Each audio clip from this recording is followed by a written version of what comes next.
नमस्कार मंडळी, वारेकर किचनमध्ये आपलं खूप खूप स्वागत आहे। आज आपण बनवूया मुलांच्या टिफिनसाठी पौष्टिक अशी बीटची भाजी। आता बीटच्या भाजी बनवण्यासाठी सर्वप्रथम बीट घेतलं आहे मी।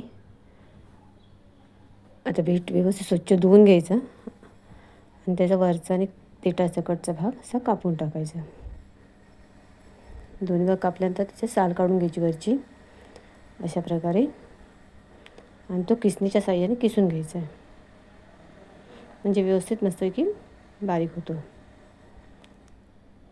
तर बघा अशा प्रकारे। तर कढईमध्ये तेल घ्यायचं, तेल चांगलं गरम व्हायला द्यायचं।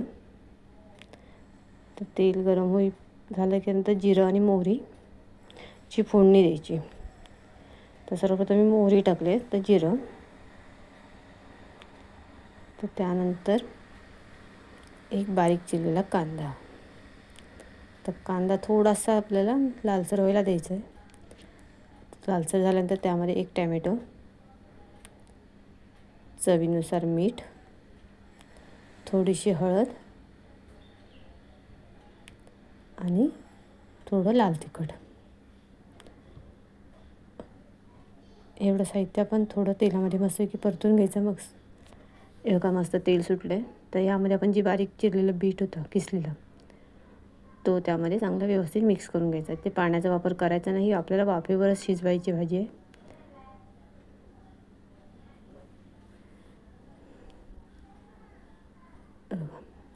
आता एक ताट ठेवलं आहे, तर ताटामध्ये पाणी ओतायचं आहे, वरती पाणी ओतायचं आहे। आता ही 15 ते 20 मिनिटांमध्ये आपली भाजी होईल। हे बघा मस्तपैकी भाजी शिजली आहे, वाफ पण चांगली आत पकडली, पौष्टिक अशी आपली बीटची भाजी तयार होते। इथं भाजी तयार झाली आहे। तर तुम्ही जर चॅनलला नवीन असाल तर नक्की सबस्क्राईब करा आणि अशी भाजी घरी नक्की ट्राय करा, मुलं आवडीने नक्की खातील बीट। अशा प्रकारे बीटही पोटात जाईल। याच्या आधी ही बीटची चटणी केली आहे, तिची लिंक मी तुम्हाला देते, त्याप्रमाणे चटणी करा। ही बघा आपली भाजी झाली आहे। व्हिडिओ आवडला तर लाईक करा, शेअर करा आणि कमेंट करायला विसरू नका।